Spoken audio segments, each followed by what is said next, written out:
Wow, guys, dikatakan Uni Europe sanksi terhadap Indonesia di atas 5 triliun masuk ke Indonesia. Wow, adakah ini benar, guys? Hello guys, bismillahirrahmanirrahim. Assalamualaikum warahmatullahi wabarakatuh. Allahumma salli ala sayyidina Muhammad wa ala ali sayyidina Muhammad. Guys, welcome back again to my YouTube channel. Aku Musa dan ini adalah channel YouTube aku, guys, Musa bin Muhammadirin channel. Kepada subscriber, kepada viewer di luar sana yang baru sahaja terjumpa Musa channel, jangan lupa guys untuk memberi sokongan kepada channel ini dengan menekan ataupun klik tombol subscribe, like dan komen di bahagian komentar di bawah. Dan kepada subscriber, kepada viewer di luar sana yang selama ini telah pun memberi sokongan kepada Musa channel, aku mengucapkan ribuan terima kasih guys.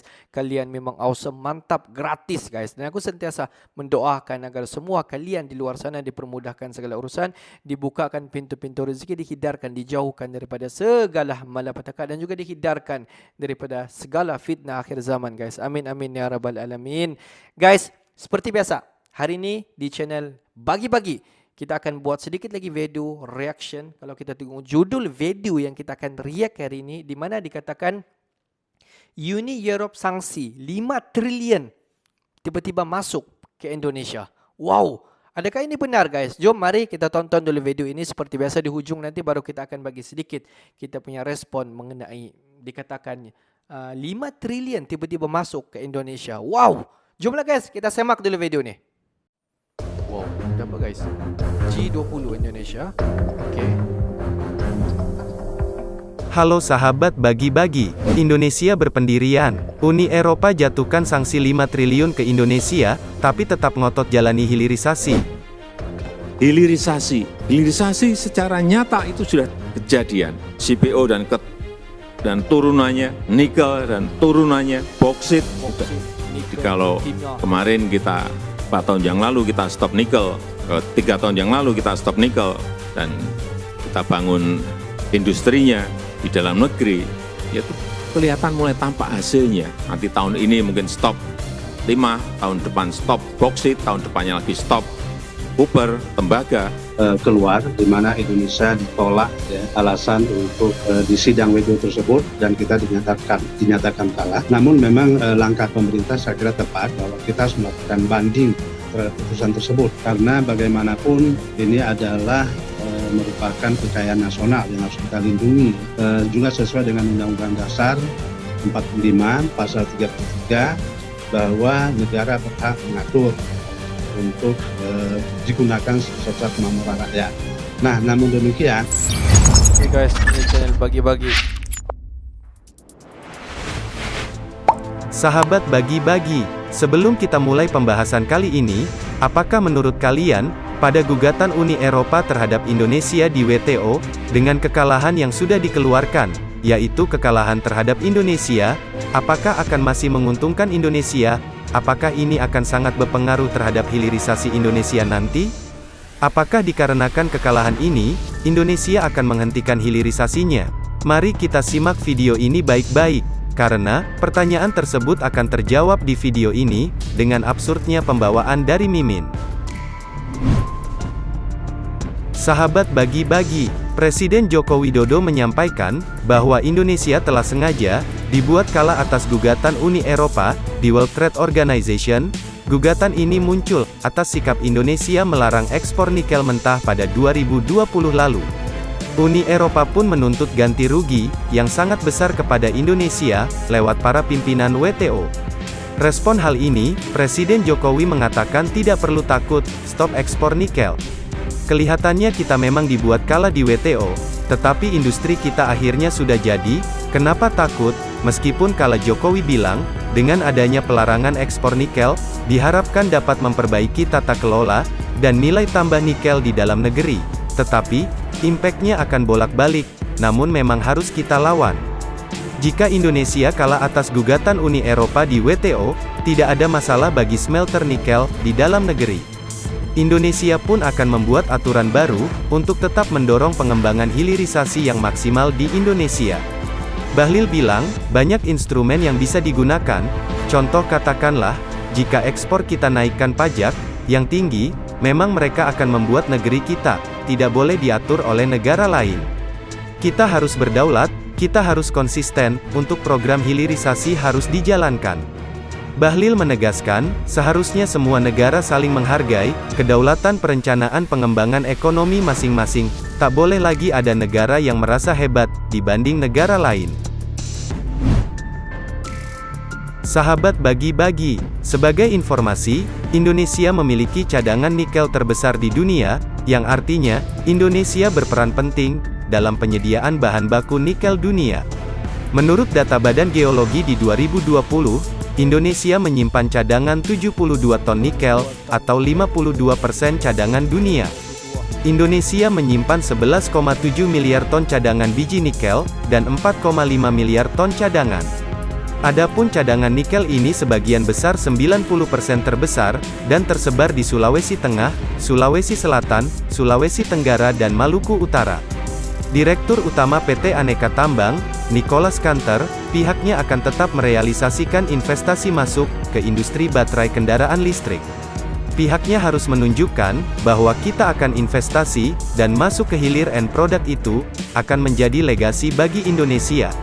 Ia menegaskan, pihaknya tetap mengejar supaya investasi smelter tetap jalan dan akan difinalisasi secara bertahap.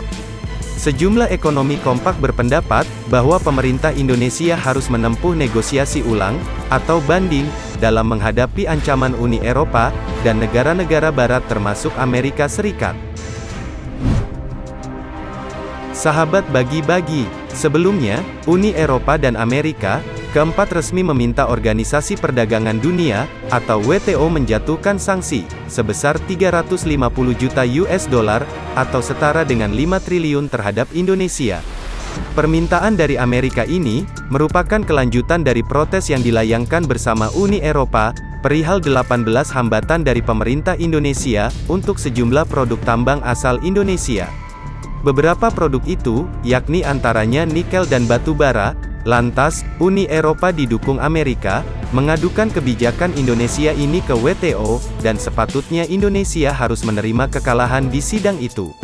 Memang ada upaya banding dari Kementerian Perdagangan, namun, lagi-lagi kita dipastikan akan kalah, sehingga Kementerian Perdagangan dikabarkan di bangsa Eropa dan AS untuk melakukan sejumlah penyesuaian aturan demi menjalankan putusan WTO ini. Karena tak puas, makanya Uni Eropa dan Amerika kembali mengadu ke WTO. Sahabat bagi-bagi, pemerintah Indonesia tetap mempunyai pendirian kuat mengenai kebijakan larangan ekspor biji nikel. Sekalipun dinyatakan kalah dalam gugatan Uni Eropa di laporan panel Badan Penyelesaian Sengketa atau Dispute Settlement Body atau DSB, WTO. Menteri Energi dan Sumber Daya Mineral, atau ESDM, Arifin Tasrif, menilai bahwa keputusan panel belum memiliki kekuatan hukum tetap, sehingga pemerintah akan melakukan banding. Dengan begitu, Indonesia tidak perlu mengubah peraturan, atau bahkan mencabut kebijakan yang sebelumnya sudah dilakukan. Pemerintah akan tetap melanjutkan pelarangan ekspor biji nikel yang sudah diberlakukan sejak Januari tahun 2020. Pemerintah juga akan mempertahankan kebijakan hilirisasi mineral nikel dengan mempercepat proses pembangunan smelter. Adapun final panel report yang sudah keluar pada tanggal 17 Oktober tahun 2022 ini berisi beberapa poin penegasan.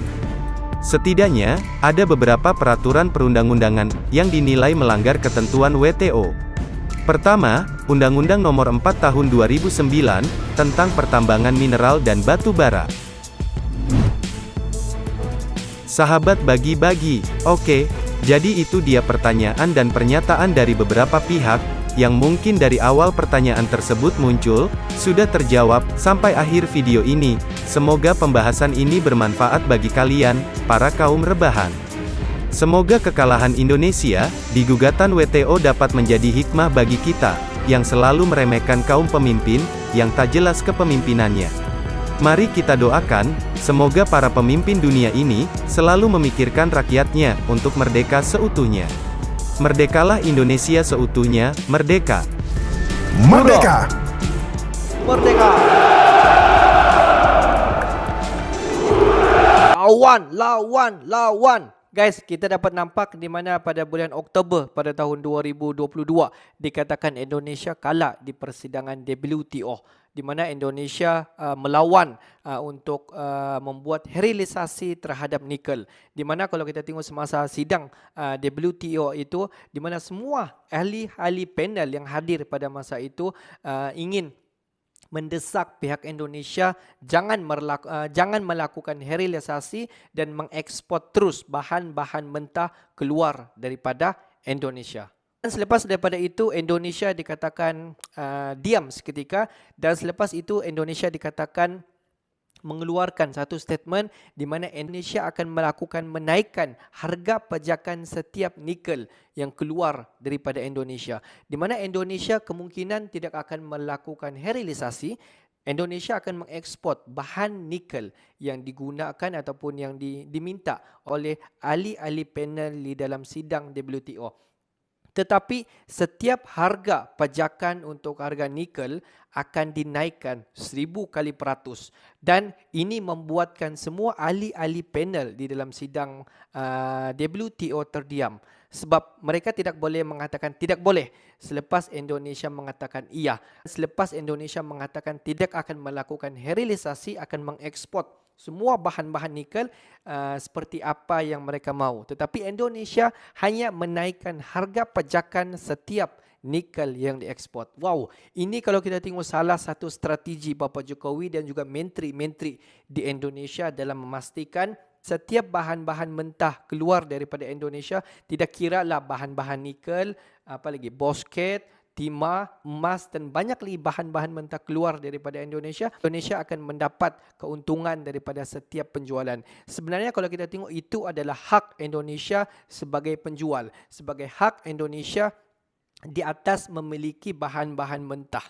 Di mana kalau kita tengok seperti emas, bauxite, nikel dan bahan-bahan mentah yang lain, itu kepunyaan Indonesia. Jadi hak Indonesia untuk menjualkan dengan berapa harga tinggi sekalipun, itu adalah hak Indonesia. Jadi terpulanglah kepada negara-negara yang lain, jika mau beli.